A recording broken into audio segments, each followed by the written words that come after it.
Hey team, you're about to experience my interview with Jonathan Steffens. Jonathan is the e-commerce director of Equipment Share.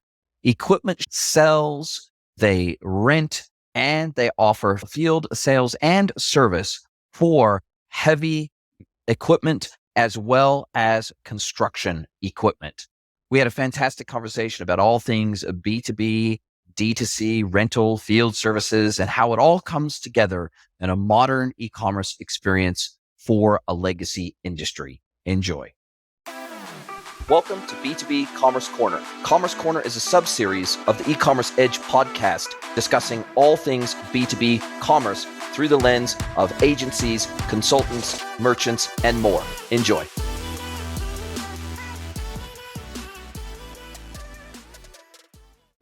Hello, everybody, and welcome to another episode of the podcast. It is my pleasure to welcome Jonathan Steffens from Equipment Share to the podcast. Welcome, Jonathan. Howdy, Jason. Good to be here.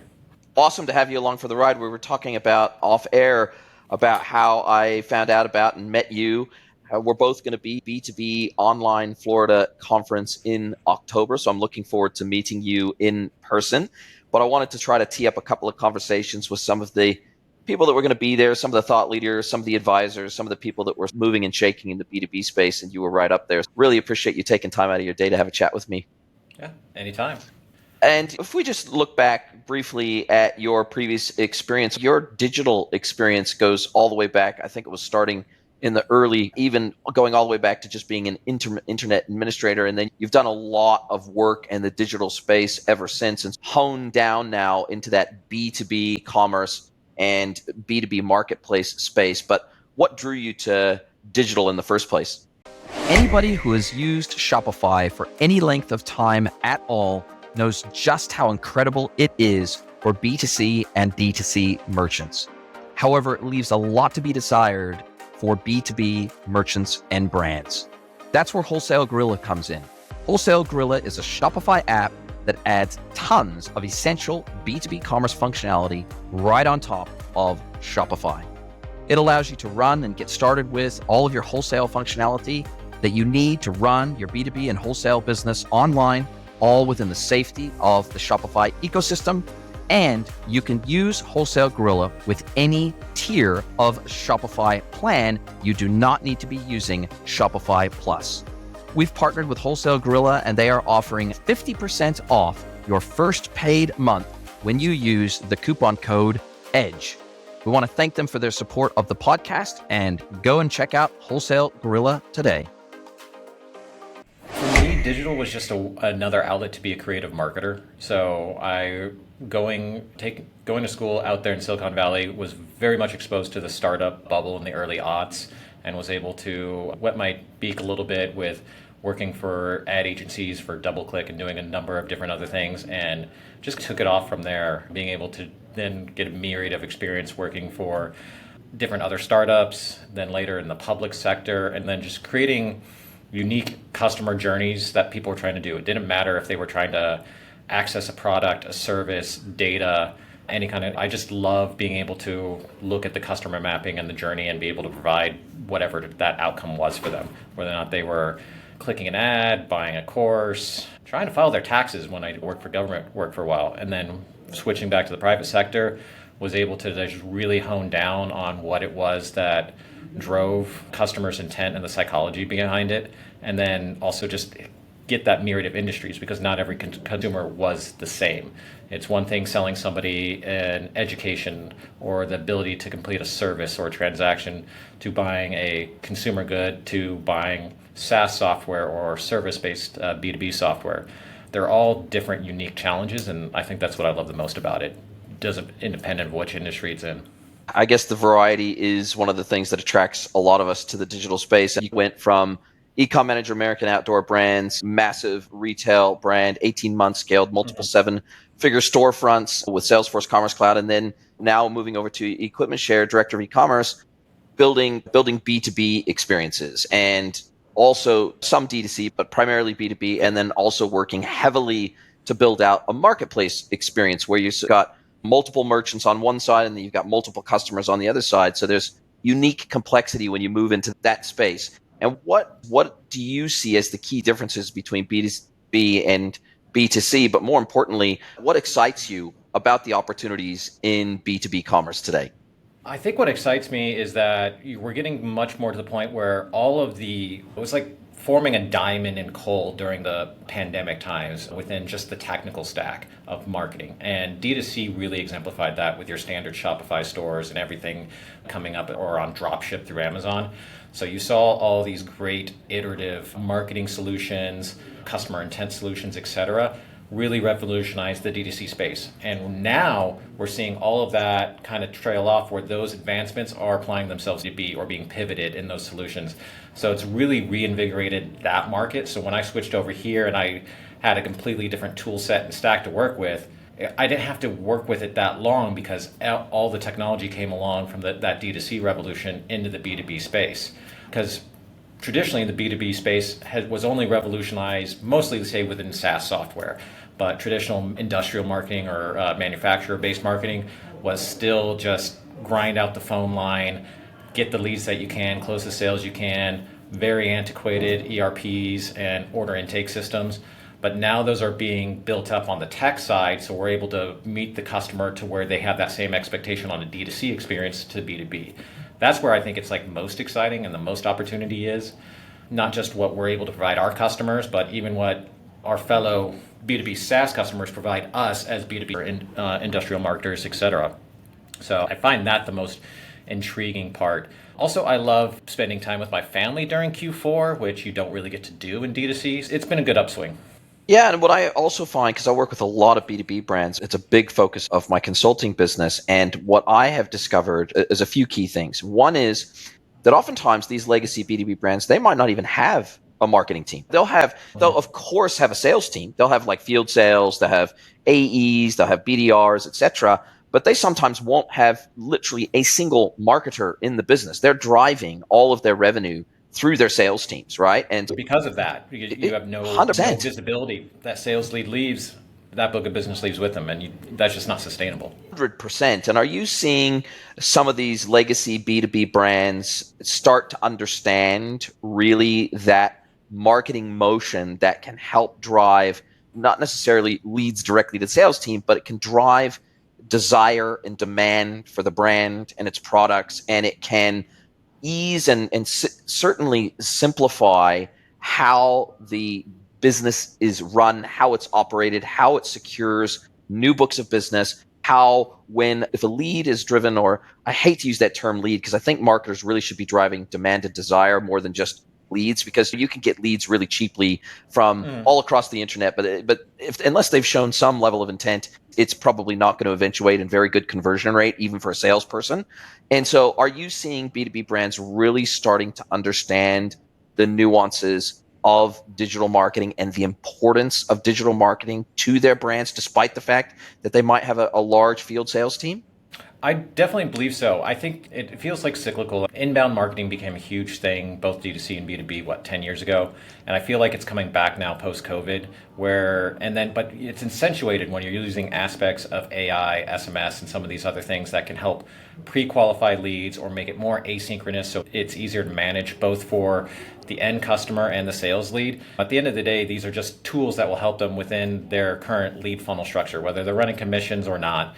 These are just tools that are just making it that much easier to pre-qualify.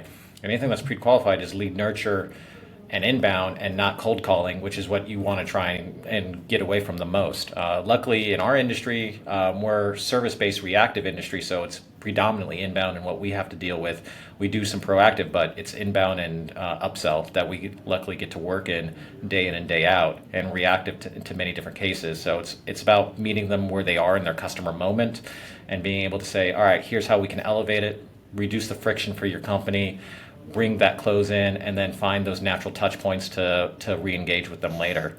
And we find that to be very generous and renewable with our customers.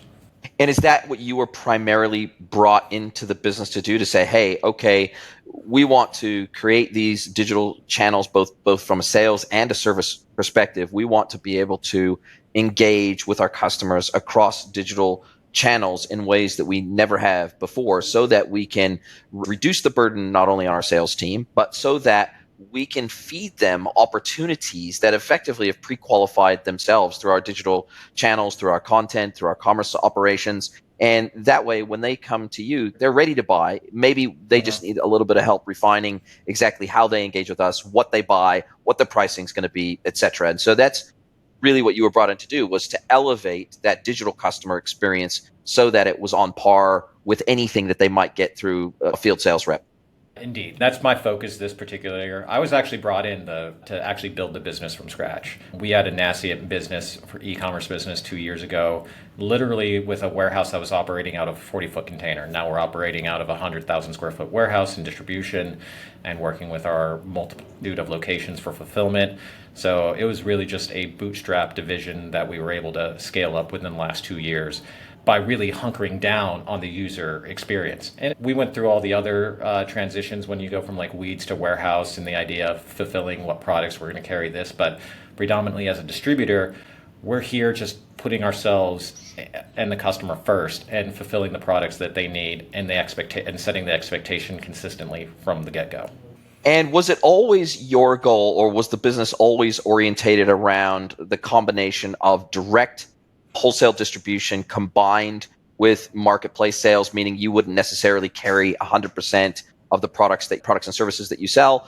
Or was that kind of a concept that you brought to the business when you came on board, that say, hey, we're gonna carry some things, of course, because we're a distributor, but we're also going to create a bit of an endless aisle environment by partnering with other vendors who we're going to create a marketplace for them? Yeah, we always came into this concept with being the everything store in the Amazon model. Same idea. We were going to iterate on, niche down on our core value of what we can provide our initial customer, just like they did with books, and then slowly become that endless aisle for our own customer base. Because it's ancillary to our rental business, so this just becomes another vector for us to be able to serve our our customer. The ethos of our company has always been the idea that construction as an industry has been stuck in the 1970s, where you're just on the job site, delayed, getting things that you need to do your business, overextended. And everything our company does is to try and provide value and technological solutions to make it easy for them to rent, buy equipment, buy parts, and efficiently run their business with our software. So we're tapped into their lifeline as a suite of services. And this is just one layer, similar to Amazon, that allows us to be right there when they need us to get them the parts and service and safety gear that they need for their job sites, in addition to everything else that we provide. And is that what you guys consider part of your unique value prop versus somebody like a Grainger, a McMaster Carr, or anybody else that kind of operates in that industrial supply, commercial supply space? You guys feel like, hey, we don't just want to be another Grainger. We're going to provide field services. We're going to provide rentals. We're going to provide basically an end-to-end solution to where we're turnkey. They can come to us Correct. just for parts. They can come to us for services. They can come to us for rentals and kind of everything in between. And they might start with one service with us, but then we kind of land and expand with some of these additional digital services that make their lives easier across the full life cycle of equipment. Exactly, Jason. It's about capturing that customer no matter where they are in that life cycle. So we're capturing them whether they're coming to us to rent, buy parts, buy new equipment, manage their back office with our software suite. So for us, yes, we are standing it up similar to a Grainger type as an endless marketplace, but it's the value add that they're already interfacing with us in these other different realms. So we're going as horizontal as possible within our customer persona groups to be able to service them in whatever aspect that their business needs of scale, servicing everything from like the small landscaping business and an independent contractor to the large municipal person that's building interstates or high rises. They're even in Mexico. We'll service down where you're at. It just varies on what their particular need is. And we're building similar solutions that even those types of marketplaces won't do, with the ability for us to install telematics in their vehicles to be able to say, hey, you have a check engine light, or you need new tires, treads, filters, etc., and we'll know that within our software to be able for our team to be able to fulfill that directly to you. In addition to the ease of you being able to go to any one of our 200 plus locations, order online, we'll ship it there. You can pick it up or pick up what's available in stock. So that same kind of Grainger Home Depot model, where you'll be able to just we meet you where you are. On top of that, same thing from a digital standpoint. You want to call in and make an order, we'll get that set up to you. You want us to send you a quote via text that you can check out online, just applying for anything else, or if you just want to shop online in your bathrobe, you can do it that either way too. That's, like I said, the tenet, because we're dealing with multi-generational buyers that all have different ways that they want to interact with brands like ours, so we have to be able to cater to that.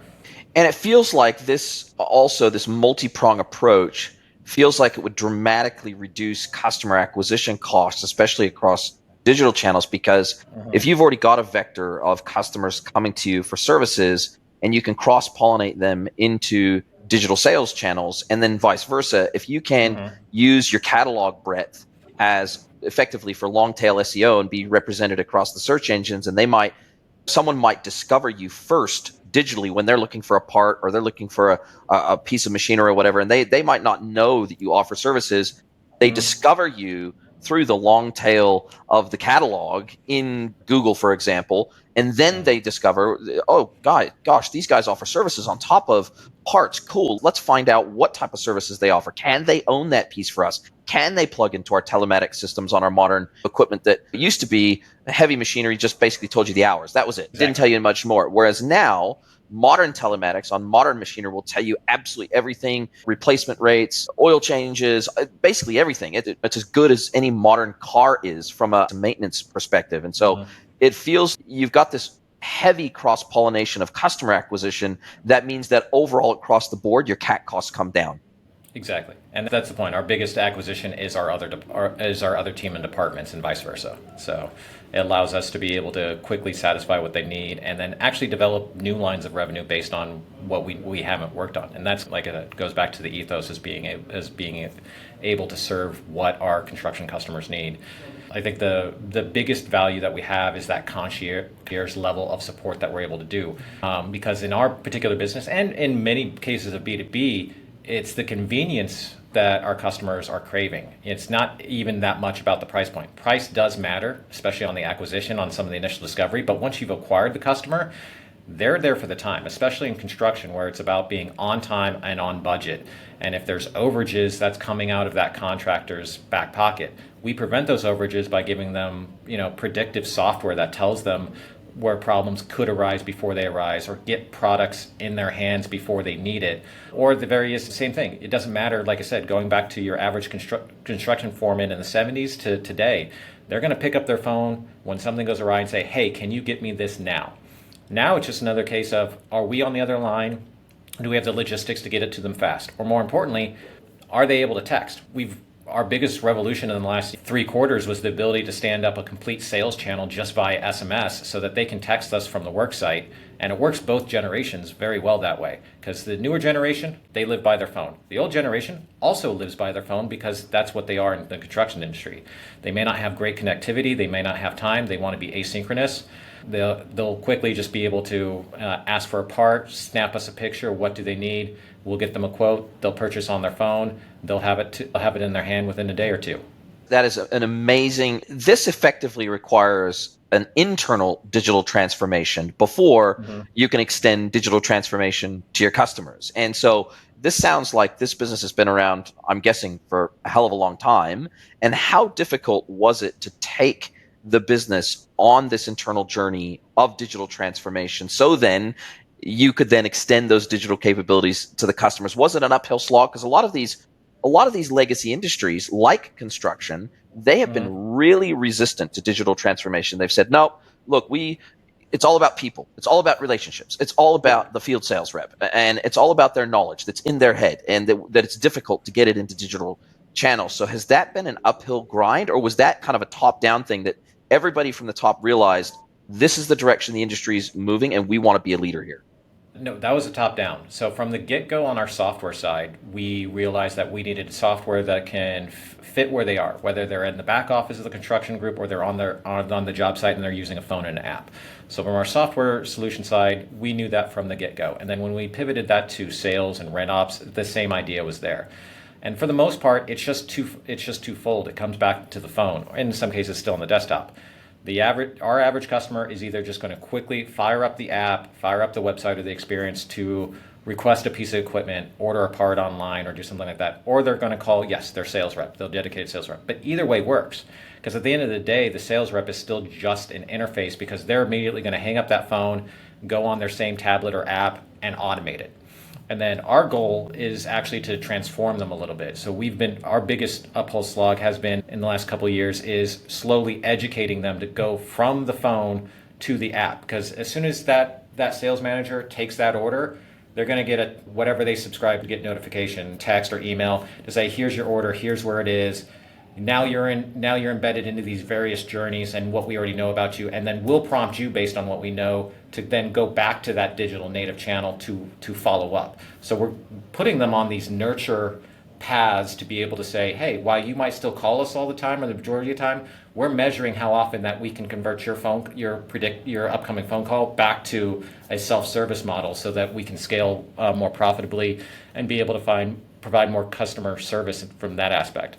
So it's just meeting them again where they are and being able to teach them how to fish, so to speak, bringing them to become digital natives. We know it won't work for everyone, but we want to provide that level of convenience however they want to utilize it with us. Man, I love that. Is such a golden nugget for anybody that's in B2B that's thinking about, okay, if I'm going to put together an onboarding plan for my customers and my sales team, because my sales team's going to have to do a lot of hand holding, at least initially, once we have these digital channels available. They're the ones that have the relationship with the customers. They're going to maybe have to literally do a Zoom call with the customer and walk them through their first couple of orders online or whatever. But I think the second piece to this that I hadn't really even thought about before is the fact that, hey, even if they contact us through those more non-digital legacy channels and going through their account manager, etc., if we respond to them through these digital channels, then it encourages them to keep going back to those digital channels, and it reminds them that we've got these digital channels that they can work through. They don't have to work through their sales rep. They don't have to work through their account manager. I really love that. That must have a significant impact on adoption when you always close the loop through a digital channel. That is such a clever such a clever way to encourage adoption. Yeah, and then SMS has been the critical bridge because it's the hybrid of the two. Because just last quarter, we changed over our primary sales line to be text-based as opposed to call-based. So you'll notice on our website, on our e-commerce platform, we'll encourage you right off the bat to text us instead of call our number for assistance, which is great because I can't tell you how quantifiable it is to be able to lose leads. You might have a small sales team or even just an abundant sales team, and you're losing calls because you're already on the line with another customer doing this, that, and the other thing. But if they're just doing these quick questions, hey, do you have this? Can you stock that? What's this like? They can answer like 10 of them via SMS versus asynchronously. And that works even better for the customer because they're on the job site doing 10 or 12 different other things, but they're still feeling that same personal touch as if they were talking to them individually. And yes, some cases we might follow up them with a phone call because they'll start texting, oh, can we talk through this? Or what do you need for this quote to finalize? But that ability, that really helps bridge the gap. And then they'll always come back to us via SMS or again, close the loop via digital once the order's done and then naturally follow up with them for a journey for their next order. It works very easy. So it helps just prime the pump. Hey team, I get messages all the time saying, Jason, I really love your content, loving the podcast, loving everything you're doing for the community, but I want to learn more. I want to dig deeper. I want to get better at this e-commerce thing. Well, luckily, my good friend, Michael Vax from Commerce is Digital has come out with a solution for exactly these situations. He has come out with training courses for B2B commerce, B2C commerce, and AI and commerce. Michael knows his stuff. He's been in the game for decades. He's worked across brands as well as platform vendors. He really knows his stuff. He has been so generous to offer eCommerce Edge listeners a 10% discount when you follow my link from the show notes to his courses. I'll put the links to the B2B, B2C, and AI commerce courses in the notes. Follow that through, sign up for his courses, and get upskilled on e-commerce today. And I guess the other benefit of that model is that all of your modern digital service platforms, your Gorgeouses, your Zendesks, any of your basically your help desk platforms, they also support SMS now. So SMSs can slot into your standard help desk workflows just exactly as if it was a live chat. You can have canned responses. You can have auto-populated responses based on business logic. You can do things through the SMS channel today that you couldn't do even a few years ago, because all of these help desk platforms, they now have AI, they have automation, they have bucketization of the type of inquiries that come in to make sure that it gets routed to the right person. It allows you to respond from your desktop in a way that you just couldn't do years ago, and it can route it to an entire customer service team and then just make it available to whoever is available at the time. And so I think it feels like it also makes the service teams significantly more efficient while you're at it. Correct. Because again, this is just, it goes back to what we started about, where you're seeing all this tech stack get matured through COVID, at which time we had AI bots everywhere on e-commerce websites, but now it's moving to SMS bots in this other way. So again, just like you would have with Zendesk or Gorgeous, I can pre-type any journeys or canned responses within it, just like an email flow within SMS. Our service reps can come in and out of tickets and reassign them, but it's completely oblivious to the end consumer that they've been moved from a level 1 to a level 2 specialist, depending on what their query was, what we were trying to source for them. We're just maintaining a consistent tone of voice and being able to help them out and be able to close that lead. So our closure rate just goes up through the roof by doing it this way, versus, again, going back to, it doesn't matter if it's your TAM or your end sales rep or your phone sales rep. That's all institutional knowledge when they hang up the phone of them and that customer. And then when that TAM walks out the door, so is that institutional knowledge. Here it's still all saved.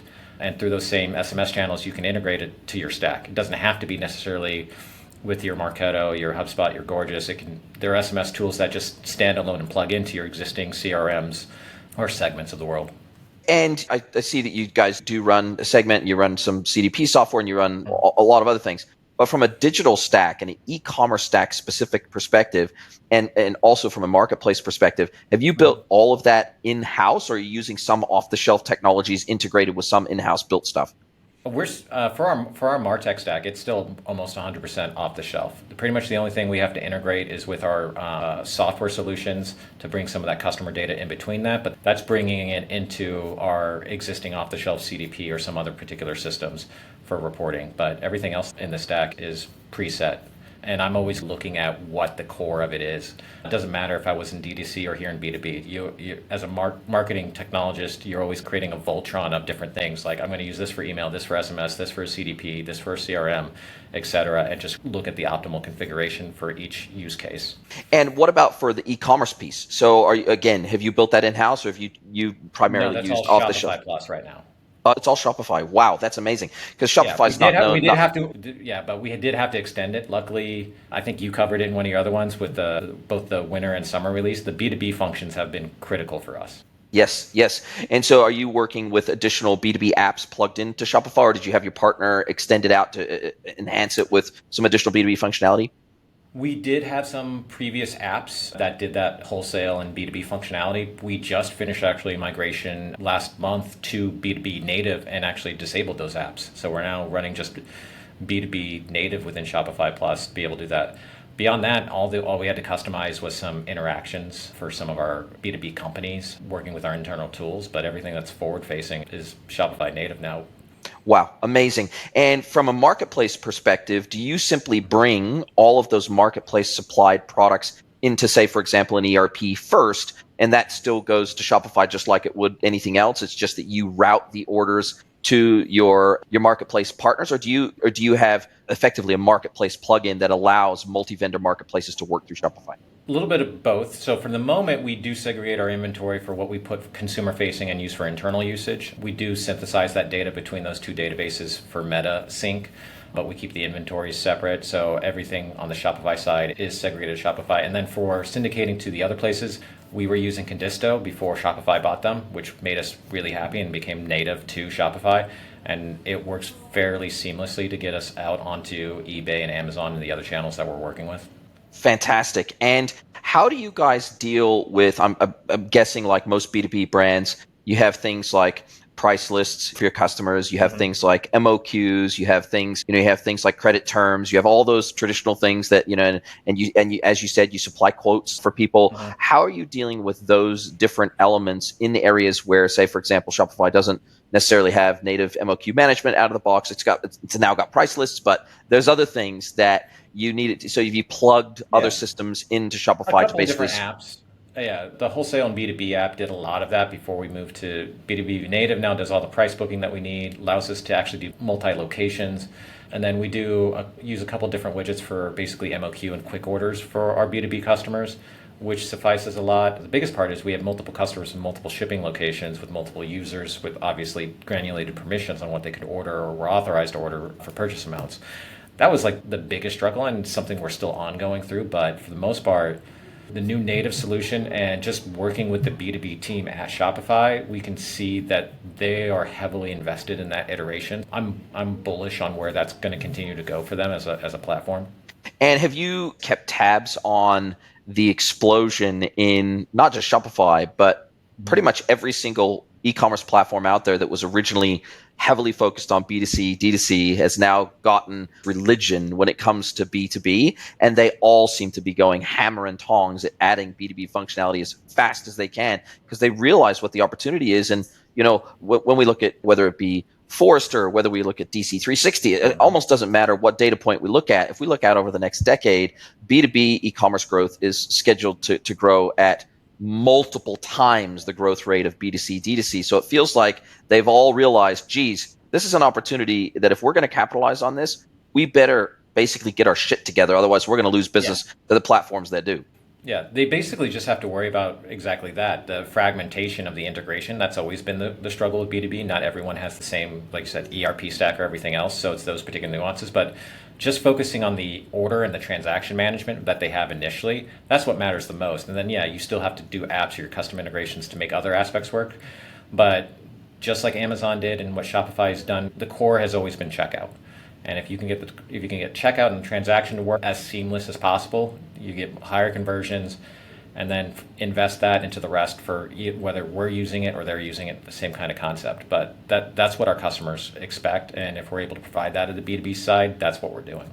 And a lot of B2B brands also need to, or they're forced to by their customer base, once they do any e-commerce at all, they need to offer EDI and they need to offer punch out capability as well, because a lot of B2B buyers, especially if they're massive, they do everything via EDI. They won't touch an e-commerce website, or they require a punch out to integrate into their procurement system. Are those things that you either already do or are looking at doing as well?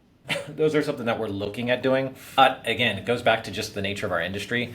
Our larger vendors and OEMs that use our software are going to have those requirements, but the vast majority have not caught up there, because when you're talking even the mid-size construction agency and company, they're consuming parts from an aspect of, say, like an auto dealership or anything else like that. So they're not as their tech stack from a procurement standpoint is not as robust to have those demands or needs yet. They're more about just-in-time inventory and their ability and our ability to meet them where they are for availability and expediency. But we see that coming. So like I said, it's on the roadmap, but we're just not seeing it within our customer base yet, or at least with a smaller portion of our customer base. But as we grow into that newer customer base, it will become more of a priority. Makes complete sense. You got to just keep up or just slightly lead the market as opposed to being 5 years ahead, because otherwise you're making an investment that isn't going to see any ROI for years. So it makes complete sense. And what for you is high on your priority list over, say, the next 12 months? What are your customers asking for that you don't do today? Or what do you say, hey, look, we see where the puck is going and we want to skate to where the puck is going. So we know over the next 12 months, we're going to need to enhance these 2-3 areas that's going to make our customers' lives easier. What is super priority for you? Beyond just standard customer acquisition as we scale, for us, it's catalog growth. So I'm very happy when I see different investments on the ability to do dropship integrations or co-inventory integrations. At the end of the day, why we prefer to house and ship everything that we have, we don't always. We'll work with our manufacturing and vendor partners to do dropships and other corresponding aspects, which is why I'm really happy to also see with Shopify their ability to say, hey, if I can work with other manufacturers, say Jess, who you had on your last podcast, and she's running Shopify, which I know she's not, but if that inventory is available to me and she's able to click a box on her system and I can expose it to my customer base, they can add it to their cart and they're just getting multi-package fulfillment, that's my priority. I need to expand my catalog so that we are the primary spot for our customers, which we mentioned are coming for us from a different area. We want to be able to provide them with everything that we can carry and everything even we can't carry. I don't care that I'm taking a lesser margin as long as that they're coming through me for the order. And they want a unified cart. It's this. We Yep. saw the same in the data from D2C and B2C. We see that if you look at the percentage, if you're working with a brand and you look at the percentage of stockouts in any given month, the higher the percentage of the catalog that is unavailable, the lower the conversion rate. Because very rarely do people just buy one single item, and it's even more so in B2B. Almost never do they buy just one single item or one unit of one item. It's almost never that way in B2B. So I would guess that the availability of catalog items or the breadth of catalog would have an even more outsized impact on conversion rate. If they see you and can access you as truly that one-stop shop for everything that they need, then they don't really care that you're effectively getting it from a separate manufacturer or wholesaler and then having it shipped direct. They don't really care so long as they have one point of contact, one credit account, one billing and invoice, and then all of a sudden when they place that order, if it arrives in 2 or 3 different shipments, they don't really care. So long as it all arrives, and so long as it arrives and you're messaging as that fulfillment process takes place, so long as you're giving them clear and transparent communications, they don't really care how many sources the product is ultimately coming from. Correct. And for us, that's the ultimate goal. While we're still going to carry what we're going to carry, we're creating a marketplace that allows us to sell our vendors and manufacturers' products, or even our customers' products, because many of our customers will have excess inventory that's new in box, so same as the third-party method on any of the other permanent platforms. They house our inventory in our software system, and if we can expose that and let them create their own transaction amongst themselves, that's what we're aiming to do.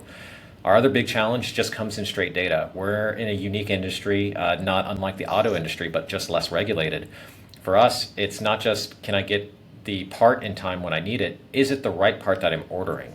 When you look at a schematic book of any heavy construction equipment, it's more obtuse than your auto schematics and more obtuse than your IKEA schematics. And you have to be able to say, oh, I need this ball bearing, this filter, is this the right one? Especially when you have 10 to 20 aftermarket manufacturers making the same thing with a compatibility matrix that's not really universal. So that's the biggest struggle that we have with a lot of our customers is they don't know the part number or the VIN number or this number to actually get what they want. They just say, I have this that's broken. Do you have the part that fixes it? That's it. So becoming a leader to be able to expose that data and synthesize that data to their fingertips without talking to somebody, that's one of the harder things just in our industry, let alone within B2B marketing for us. And I assume that you've got a PIM in the back end that helps you manage all of your product data, or are you effectively using Shopify as your PIM and then you've got other systems that effectively syndicate that data directly in Shopify? A little bit the latter. Where Shopify isn't our PIM, we have an internal service that does that, but they work hand in hand together because of our internal solutions. But it still works from that aspect, and we still have to synthesize that from our vendors, looking at those different compatibility matrices, and not all of them are the same. One of the things that, again, no one really realizes is the auto industry is heavily regulated. So a lot of that product data is regulated as part of that. To be able to say, hey, you have to have an ODBC connector that meets this interface. You have to have this kind of documentation on your engines, your machines, and their components. That doesn't exist in construction. I can buy a skid steer off the factory line, and within the same year, make, and model, that machine might have 3 different types of engines that they put into it based on that production run. And because of that production run being slightly different, it's completely different parts that go into service it. Wow. So there's no tech alliance. There's no such thing as a tech alliance for the heavy equipment space. No. At least the guys over at Tech Alliance have made the auto parts space a little bit easier with all the compatibility and cross-matching technology. So, yeah, maybe that's a business opportunity for anybody listening out there. If they want to come out with the Tech Alliance for heavy equipment, maybe that's a business opportunity they need to run with. Yeah. And what people don't realize, it's even more fragmented. You might still have the top 20 auto brands in the country, but there's 7 times that many construction brands. Yeah, and even in the automotive space, if you just look at NAFTA vehicles, so NAFTA vehicles have to have a certain VIN number, and they have to, yeah, like just I was just looking at the complexity because I had to buy a vehicle here in Mexico. I was looking at all the additional complexity of vehicles that are allowed to be sold in Mexico. But for example, my RAV4 was made in Canada, but it had to, because it was destined for the Mexican market, it had to have certain rules and regulations applied to it, and certain components that don't apply in Canada and the United States. So it's a complex space, and I imagine that heavy equipment is, in many respects, much more complicated. Yep, but it gives us ripe opportunity to fill that by being more convenient, having good pricing, and having just the product education there to provide the consumer. Totally. And if we were to look at the percentage roughly of revenue Mm. today that comes through digital channels through, say, your sales team, what's the rough split today? Today, honestly, it's about 50-50, but I put an asterisk there because about 80% of my lead channel has digital roots because they're seeing our, at least from an acquisition standpoint, they're coming in initially, they're seeing us on a landing page, they're looking at an ad campaign, and then they're choosing to click to call or click to do SMS. It's just not just general brand awareness. So almost 90% of it is still touching a digital channel to a start. It's just whether or not they close on a digital channel or through the phone. Wow. 50% of revs coming through digital channels. That's got to be a record in B2B somewhere. I'm sure of it, because that's the holy grail, right? I encourage new brands, like B2B brands that are establishing digital channels for the first time. If they, within 2 years, if they can get to 25% of revenues coming through digital channels, like that's a pretty significant achievement. If they can get customers onboarded into their digital channels, that's massive. So for you guys to already be at 50%, that is incredible. And The caveat is, again, we started this segment for us only 2 years ago, so we started digital first. So that's, I came in with that digital mindset. So it's not like there was that existing book of business for our national e-commerce that was doing sales. We started at digital, then turned on, and then pivoted to make sure we were doing traditional sales, and then were able to nurture at the same time as we went up. wow, that is phenomenal. And what, I guess, if you were to look out over the next decade of your business, what excites you the most about the opportunities in your space, your business, B2B more generally? Because obviously the whole Web3 thing and virtual everything Yeah. had just got shattered into a million pieces with the implosion of crypto and FTX and everything else. I feel like that's been pushed out probably by at least a decade. So what excites you about our space in the short to medium term, as whether it be a new digital sales channel, a new digital service channel? What is it that really you look out, and I realize you don't have a crystal ball, none of us do, No. but what is really on your radar in the short to medium term that you go, this is going to be a game changer for us and for our customers? I'll still hit it again. I've been loving SMS and watching that work with one of our with our SMS partner. We've been working pretty strongly with them on nurturing their product up, and I'm seeing it get adoption in other areas within the service industry. But beyond that, it's going to still be AI and some of the other aspects for us, because for us, again, going back to fitment, the ability to synthesize this data into a PIM or some other aspect is going to be done through machine learning, and our ability to be able to craft rule sets and the ability to say, all right, as we get dense machine and parts manuals, we need good logic to synthesize that to actually create those fitment guides, because we will never get consistent data from our OEMs and our vendors. They're No always going to way. have different protocols.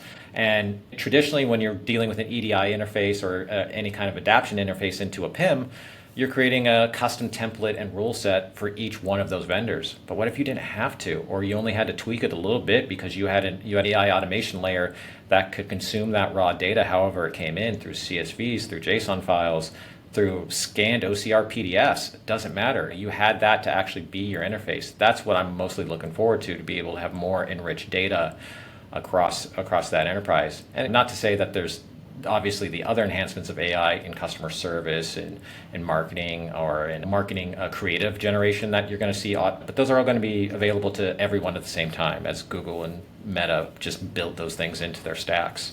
But for us is investing, how do you need to invest in AI for your own company, for your own business process? Especially if you are a small manufacturer, because it doesn't take that much of an investment other than just your own ideation and your ability to just progress through to say, hey, what large sums of data do I need to transform, and what can I do with AI to do that? Absolutely. And you should definitely go, if you haven't already, go and listen to my previous B2B episode with Derek Sewell from Data XAI. That is Mhm. literally what they're doing, specifically targeted. I think you hit the nail on the head there. They are using AI specifically for data aggregation and transformation and they're working with B2B businesses. And so therefore, almost every B2B business struggles with that data synthesis out of things like technical PDF documents, for example, Yeah. because the manufacturers, they don't usually offer that information in anything other than a PDF. And two, even if they do, it's not all in the same format. They all have their own styles. They all have their own same different formatting. They all have Yeah. their different MPN models and everything else. And therefore, bringing consistency to that in the way that you present data to the customer becomes exponentially harder in that environment. Oh yeah, and but our ability to have that to just become an assistant for our sales reps to be able to do that, where they can have an AI query bot that just is basically living Wikipedia that they can go through, as opposed to doing manual research. Or even on the aspect from, I look forward to it from the logistical standpoint as we go to multiple fulfillment centers and working it through. AI now gives us the advantage to do what Amazon's already been doing for decades, to be able to say, all right, let's look at our inbound orders. How often, was the frequency of these B2B customers or within these networks? How how does that augment services like inventory planner on this and POs and our ability to synthesize our predictions for 3 or 4 or 5 quarters out on what we need to carry and in what regions we need to carry it? And vice versa, like when on these different segments of customers, should we be touching base with them for upsells or re-ups based on what the AI is seeing as trended data within those cohorts? Absolutely amazing.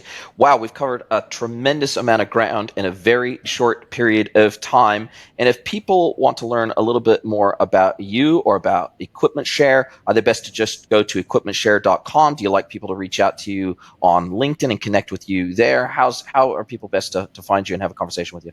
Both. If you're interested, if you work adjacent to the construction space, feel free to go to equipmentshare.com. You'll learn a lot about our different offerings. Many people will see us as a rental outfit, but we are a technology-enabled rental outfit that does software as a service, parts, and a number of different aspects from the company. And then if you want to reach out directly, yes, hit me up on LinkedIn. Glad to give you insight both from the B2B or direct consumer side of it when I was with American Outdoor Brands. It's just been a great experience overall with both companies, and that's what I love about it. They're just different challenges in different ways as they both scaled up. One is for Equipment Share, taking something where nothing existed and building it into a brand, an e-commerce thing. And then with American Outdoor Brands, that was an existing retail brand that had never done direct to consumer, and then quickly scaling that up. So they're both unique challenges with different consumer sets, but as a marketer, you just have to be able to know that not every customer is the same, and you have to adjust your stack and your strategy accordingly. Wow, absolutely amazing. You have fired through a lot of helpful nuggets of information in that short hour together. We're now at the time where I get to flip the script. I get to hand the microphone over to you. I get to let you ask me one question, any question you like. It can be personal, can be professional. So, Jonathan Steffens from Equipment Share, what is your question for me today? Hopefully, no one's hit you on this one. My first instinct when I saw your pitch and everything else was like, all right, he has consistently hit his content goals. What the underlying goals you have, I don't know, but it's like, all right, you are producing so much content out there, both on YouTube, everything else, for lead generation. What do you hope people take if they stumble across your YouTube 10 years from now? What are you are hoping that takeaway is when they unlock this treasure trove?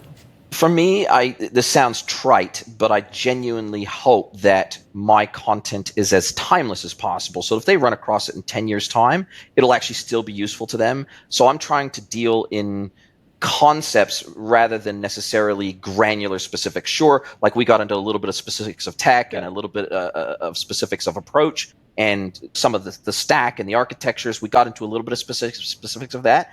But I think the concepts that we discussed around B2B and meeting your customers where they are, I think those aren't going to change regardless of what the tech does over the next decade. So I'm hoping that my content is as evergreen as possible and that it will truly be useful to an audience long after I'm gone and long after I've left the industry and retired, although I don't ever plan on retiring. But whenever I'm not doing this anymore, I Mhm. hope that it leaves a lasting positive impact on our industry because I genuinely believe that a rising tide floats all boats. And The more Agreed. businesses that get the religion of e-commerce, if I'm good at what I do, I'm always going to get my piece of the pie. I'm always going to be able to make a living in this industry. I've been able to make a living in this industry for over 20 years. I don't foresee that changing anytime soon.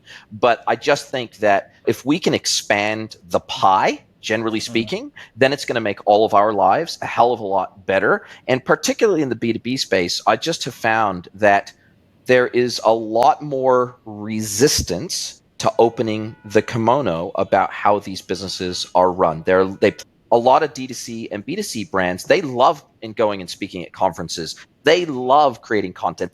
Because they know that any attention they can bring to themselves also brings attention to their brand.